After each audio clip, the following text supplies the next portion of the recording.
Oke teman-teman bonsai, di video kali ini saya akan memproses satu bahan bonsai nih. Jadi ini di depan saya sudah ada bahan bonsai mamei dari jenis pecut kuda atau biasa juga yang disebut dari jenis cambukan. Jadi ini adalah tanaman cambukan atau pohon cambukan.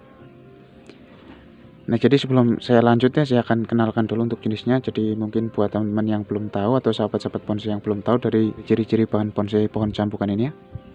Jadi untuk ciri-ciri daunnya itu seperti ini, warnanya hijau kekuningan ya, hijau muda, dan di samping daunnya itu ada geriginya seperti ini. Terus ini juga ada bunganya, tapi ini belum keluar bunga. Terus untuk batangnya kita lihat, untuk batangnya itu seperti ini, jadi agak kesilveran hijaunya. Terus untuk batang muda warnanya hijau.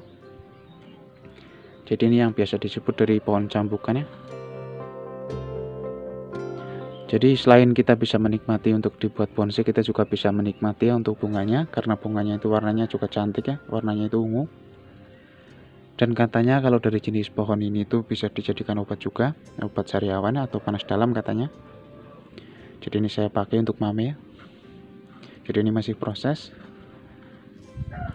Nah, jadi di video kali ini saya akan melakukan pemangkasan ya, jadi supaya untuk kedepannya itu bisa tumbuh tunas-tunas baru atau cabang ya. Jadi ini adalah proses pemecahan cabang dari bahan bonsai cambukan ini ya.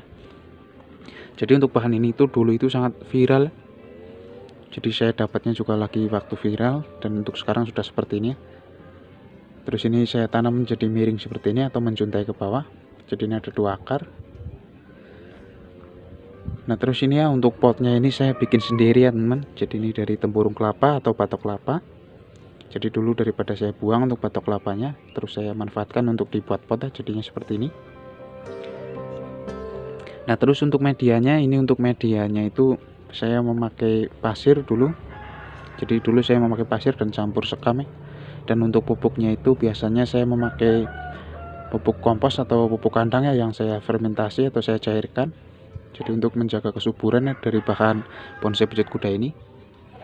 Karena dari jenis pohon ini itu mudah sekali hidup dan mudah sekali tumbuh ya. Ibaratkan kita baru dapat dari alam, terus kita coba tanam aja itu juga sudah bisa tumbuh.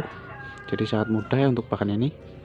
Jadi walaupun ini sederhana sekali untuk bahannya, tapi saya akan coba ya untuk dibuat bonsai. Jadi untuk belajar ya. Jadi di channel Bonsai Liar 76 ini kita saling sharing aja, kita sama-sama belajar intinya. Karena saya juga masih pemula, saya juga masih banyak belajar dari teman-teman. Jadi intinya kita saling sharing aja ya. Nah, jadi saya hanya manfaatkan ya bahan-bahan yang sederhana seperti ini untuk dibuat bonsai. Karena belajar membuat bonsai itu tidak harus selalu dari bahan yang mahal, tapi kita bisa manfaatkan ya bahan-bahan yang masih mudah ya kita cari. Contohnya seperti ini ya. Jadi kalau dari jenis tanaman ini tuh masih mudah dicari di sekitar kita. Jadi seperti ini, jadi akan saya proses untuk melakukan pemecahan cabang supaya tujuannya untuk kedepannya itu bisa lebih rapat lagi. Jadi langsung aja. Nah, jadi seperti ini ya, kita pangkas saja seperti ini. Kita pangkasnya itu di bagian tepat ya, di bagian mata tunas seperti ini, supaya untuk kedepannya itu tumbuh tunas baru ya.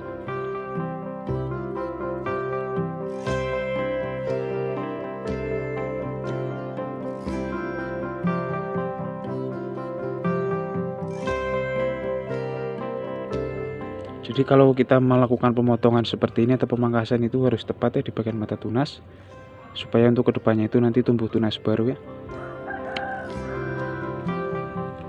Jadi ini saya tidak lakukan wearing atau saya tidak lakukan pengawatan ya. Jadi saya hanya pangkas-pangkas saja seperti ini.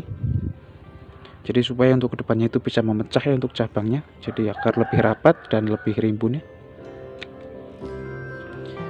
Nah, jadi seperti ini setelah saya lakukan pemangkasan ya. Jadi ini tinggal nunggu aja untuk tumbuh tunas-tunas baru ya, supaya untuk kedepannya itu lebih rapat lagi dan lebih bagus. Nah, jadi seperti ini ya untuk prosesnya. Jadi ini adalah proses pemecahan cabang supaya untuk kedepannya itu bisa tumbuh tunas-tunas baru ya, dan lebih rapat lagi dan lebih rimbun ya.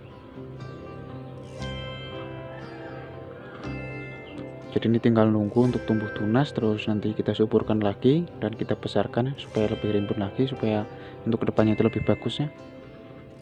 Jadi seperti ini untuk prosesnya, proses membuat bonsai dari bahan yang ada di sekitar kita ya. dari tanaman pejot kuda atau biasa juga yang disebut dari jambukan. Jadi kalau dari panen itu masih banyaknya di sekitar kita, kalau di daerah saya ini masih banyak. Tapi kalau kita mencari yang bagus itu sudah langka ya, dan susah juga. Terus kalau kita mencari ukuran yang besar itu juga susah. Jadi kalau dari jenis tanaman ini itu seperti ini, adanya itu kecil-kecil, tapi kita harus cari bahan yang unik di alam.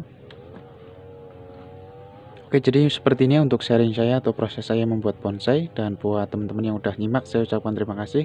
Dan jangan lupa ya, dukung terus untuk channel Bonsai Liar 76 ini dengan cara like, comment, share, dan subscribe ya, supaya Bonsai Liar 76 ini bisa lebih semangat lagi untuk bikin konten-kontennya. Dan jangan lupa juga lonceng notifikasinya aktifkan ya, supaya teman-teman itu nanti tidak ketinggalan ya video-video terbaru dari channel YouTube ini. Oke, saya ucapkan terima kasih dan sampai ketemu lagi ya di video-video saya berikutnya, teman.